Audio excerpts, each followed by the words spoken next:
Hello guys, Nabil from Auto Repair Champs. Today we're going to be working on the rear wheel bearing hub assembly on a 2012 Mazda CX-9. This is the two-wheel drive touring trim. This is not the four-wheel drive. The four-wheel drive is gonna look different in the back here. As you can see, there's no differential in the back, and there's no axle going into that differential to the wheels. So to the hub assembly. So this is the two-wheel front wheel drive trim. And today we're gonna show you how you remove and replace the hub assembly. And we've got a couple of them, so we'll be replacing both of them. They're making like a whining noise in the back. This noise is coming from the brakes, but there's a noise coming from the back as well. So anyways, the first thing we needed to do is remove the wheels. And the wheels is size 21. Those are the nuts. Size 21. See, just double check. Yep, 21. Next thing we needed to do is remove the brake caliper, and those are size 17. Okay. What's really nice about this, it's got a little hole here where you can actually put your extension and then remove those two nuts. So let's get a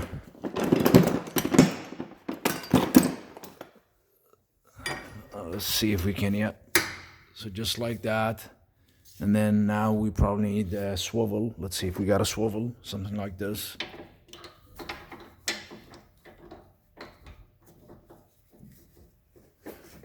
Okay, and then probably won't hurt to just use another small extension and see if we can get it out that way.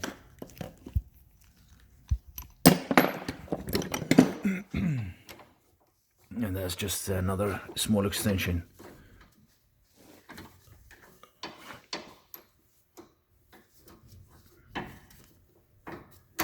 There you go.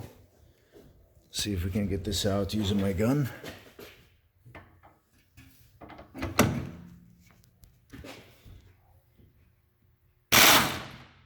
Yep. Bingo. So we're good. So the first nut is out. I'm not gonna show you how you remove the second one, okay? I'm actually holding this camera using my one arm and then working on the other arm. So I'm gonna put the camera down and I'm gonna move the other one, which is right here, for the brake caliper. Again, it's size 17. So I removed the top one as well. Just quick tip. In the first setup to remove the bottom one, we use the straight extension,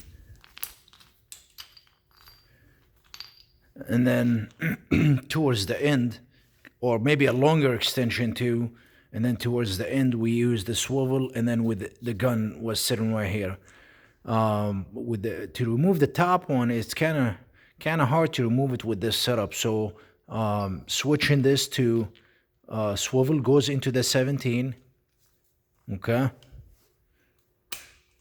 and then a short extension would do, and then your gun would go right here.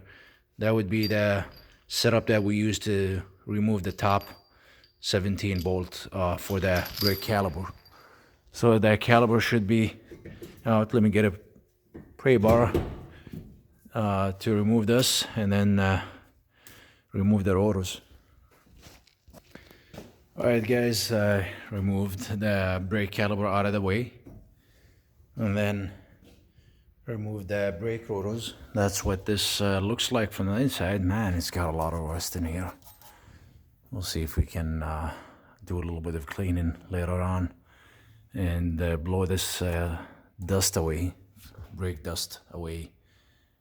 So anyways, that's that. Now we need to pull this. You can hear the noise that I'm talking about. Check this out. It's grinding pretty bad.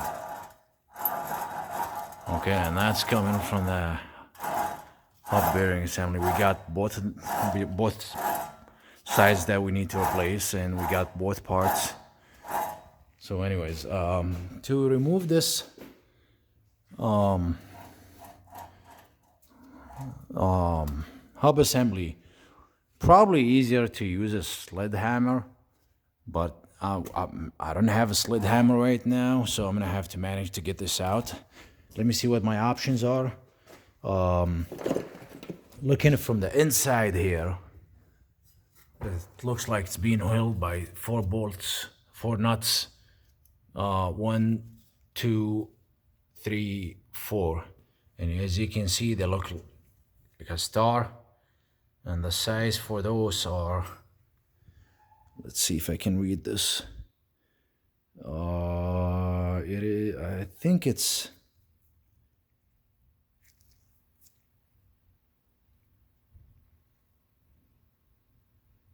T60.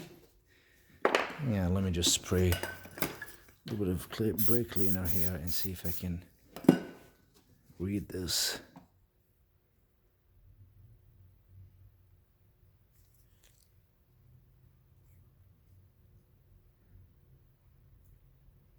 Yeah, it looks like it's it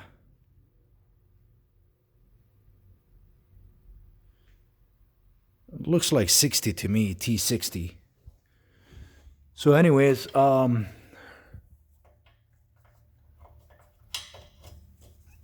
same concept. We're probably gonna have to use different mixes of the extensions and the swivel to get these out. This is straight shot here, so we're gonna hit that with a gun, the bottom left.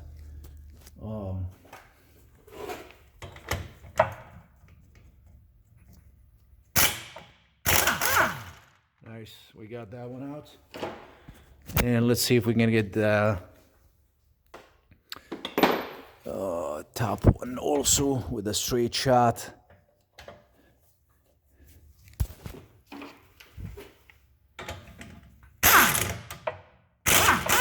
Nice, we got that one with a straight shot as well, using that straight extension. That's the setup that I used. And let's see if we can get this one here. Actually, I'm gonna try.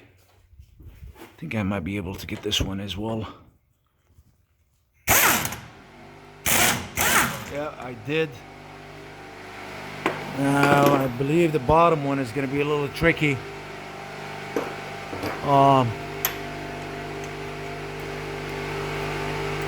You know what? I think I might be able to get that one as well.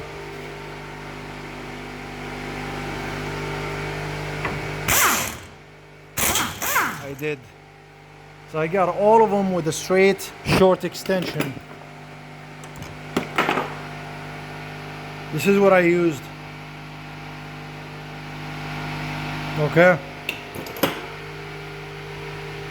Now I'm going to remove the ABS sensor, and it's being held with a size 10. And to remove the size 10, sorry it's a little dark in here. I'm going to use something like this here. Let's see.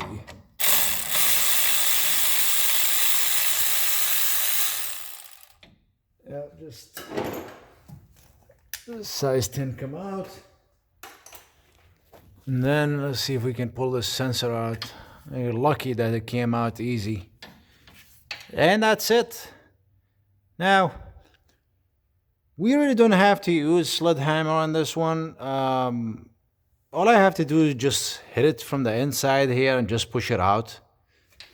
I don't have a sled hammer, so I can probably gonna have to manage to get that replaced just that way. So I'm gonna get something to hit it with, and before I let you guys come back for the progress, I wanted to show you the 2 hub assemblies that I got for replacement. And I got those from AutoZone. These are the part numbers. They're both identical, so this is the other one is gonna have the same part number because it works on both sides. And let me just grab one of them. And nice light in here. You can guys see this version here that looks like a flat with only the ABS sensor in it. This version is for the 2-wheel drive, because if it was for the all-wheel drive or rear 4-wheel drive CX-9s, it would have, of course, the hole in the middle here in the inside for the axle to go through, and that axle not on the other side. Okay, but with these, they're closed. Okay, so now you see the difference. And basically, like I said, I'm gonna just hit this from here on the one under the car and just kind of push it out and see how well I do on that. You know, I'll show you what I use to hit it, you know, get it out. Okay, so I hit it and it came out along with the brake spindle assembly here. Now we need to find a way to, let me see just the shape of it, to get this out.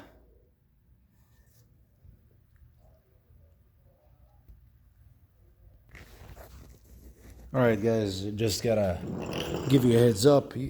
Pulling this without a sled hammer is a little hard. I was able to pull it out, and you can see the grease out of the wheel bearing inside. So what I was doing, I held this that way, and I was knocking it from the inside with this hammer until it came out. And it just came out that way. I had to give it a few hard hits for this to get out. It was not an easy job.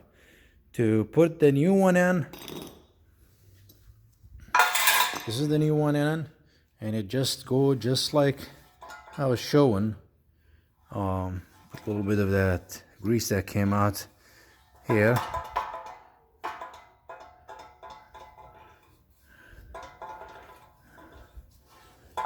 And it's just gonna go in that way.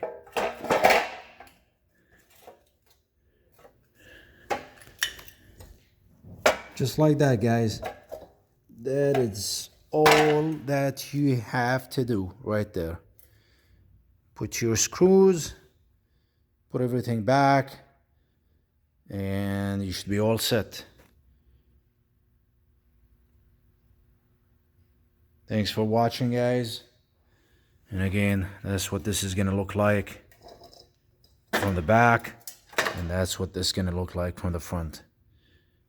Don't forget to put back your e-brake that came off while we were doing this. Thanks for watching, folks, and have a great day. Oh, forgot one thing. Don't forget to comment below, or if you'd like to add any feedback about your experience, or if you have any questions. Please give it a thumbs up and share and subscribe with our channel so you get more videos, and we'll see you with another one.